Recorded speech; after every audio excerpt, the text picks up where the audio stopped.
Now we turn to Diplo. Electronic dance music has grown to a nearly $7 billion industry. DJ and producer Diplo is a major force behind the music. He made this year's Forbes list of highest paid DJs. You will not usually see Diplo in videos or hear his voice, but he is the man behind a string of hits. Spotify declared Diplo's Lean On the global song of the summer. The track has spent 29 weeks on the Billboard Hot 100. The powerhouse producer and DJ shows no signs of slowing down. He recently released a new song, Be Right There. We're pleased to welcome Wesley, Pentz, also known as Diplo, to the table. Good morning. Good morning. How you guys doing? It's good to have you here. Good. For anybody who doesn't know, who may be watching this, explain the phenomenon of electronic dance music. I think about 4 or 5 years ago in America, it just kind of took a foothold. And what's exciting about it is that a lot of young kids, it represents what they're into, you know? It's something that anybody could do. As a producer, you know, myself, I've been doing it for about 12 years, but any kid can just grab a laptop and make music. It's kind of like when, I guess, garage and rock and roll was happening in the 60s. It's something any kid can do. It's like our sound right now. You know, it's accessible for any young kid in America. Do you consider yourself a musician? 100%. I mean, I'm not great. I know how to put things in a key. I'm not a great player, but I think anybody that creates music is a musician, you know. And I'm not going to be able to play an acoustic rendition of any song right now for you guys, but you know, I try hard to do the best I can with what I have. And I think what I lack in playing abilities, I have, you know, strong ideas about what can change in music, you know. And how do you work with someone like, let's say, Justin Bieber or Madonna? How does that relationship work? Every time is different, you know. As I get further in my career, I think I have a lot more leverage with artists like Madonna or Justin, who have a lot of respect for me and they know my history. When I started out, I was kind of doing the busy work, whatever I could to kind of get my foot in the door as a producer. But now, you know, Madonna found me out and she, you know, showed me so much respect, and we had such great chemistry. I would never expect with someone at her size.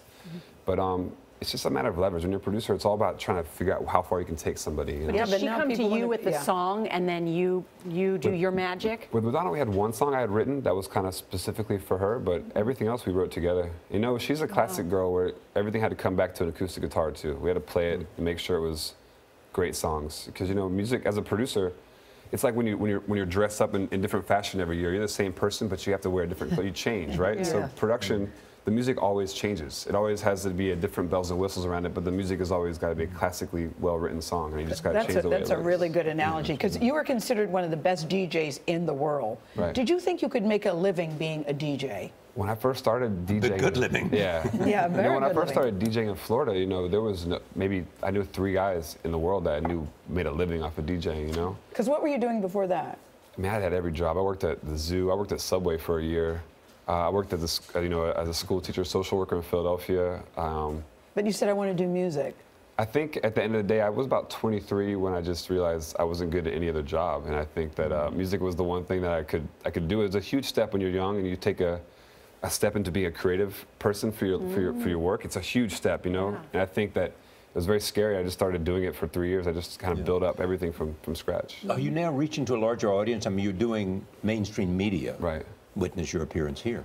Well, I think that, you know, for me, I'm just always glad to be able to take it to another level. I think that my attitude towards making music has always been the same, you know, to push the boundaries as far as I can. And if people like all over the world are able to hear it, like Lean On is a song that has 700 million views, and that, you know, we made that song in like kind of a small studio in a bedroom, basically. So it's amazing how far these records can take, you know, nowadays. It's the 35th most watched video on YouTube ever at the moment. But people really like you, Diplo. You know, you've been described as pop's bad boy. You had the feud with Taylor Swift, which I'm told you two worked it out. But you're sitting here at the table. There's nothing bad boyish about you. Is that all just a persona for you, or is it blown out of proportion? I guess, you know, I never expected to be on CBS This Morning. You know, when I first started my Twitter account, I think that, or the Charlie, you know, or Charlie, I never thought that would ever happen. I'm blessed that I'm doing these things. But when I first started, it was like, for me, social media was always like a funny thing, you know. It's images, and it's just it's funny. Yeah, the interesting thing is you're good at talking, number one. Right. Now, beyond making music, I mean, you have an interesting way of talking about the music and yourself. I think that, you know, Twitter, you only have what, 100 characters to write. 140. So you say something outrageous, not really serious. I'm just funny. I just like to put funny pictures and just, you know, I never thought people would pay attention to what I'm writing on Twitter, but they do, and everything's scrutinized at this point. But for me, I'd rather discuss music with people like you, who are excited and interesting to learn about. So where did Be Right There come from? Well, actually, Be Right There is an interesting song. It was there's an old R&B song in the '90s called "Don't Walk Away" by Jade. And I love the song, and we just sampled the vocal and recreated it with a girl named Priscilla Renee, and just made a whole new beat around it. And it was also just something I made for my DJ sets, but it became very popular. It's number 3 right now in England in the charts, and I think it's growing here in The America. other interesting thing to know is about the 300 days that you're out in concert. I mean, you draw huge crowds. Hard. I play everything from festivals for 100,000 people to 100,000 people. nightclubs and bars. For me, it's a different style of music I play. Projects like Jack U, which is the Bieber song, to Major Lazer, to my own solo stuff. But for me, that's how you communicate with the audience now. I'm not, like I said, I'm not a pop star, but being out there and just working hard and distributing my music to people at live venues is the way to do it nowadays. Well, according to your social media, you like girls that twerk. Nora was going to do it, but she didn't have the right outfit today. Yes. Maybe next time. She showed me in the She's green a room. good She's really twerker. good. She's really good. Pictures of that? She's a good twerker. Yeah, there's like a little 4-picture gift. She did some twerking on it. Diplo, I owe wanna you a see lot that. for accompanying me on many runs. Thank you. Love your music. Thank you. Guys.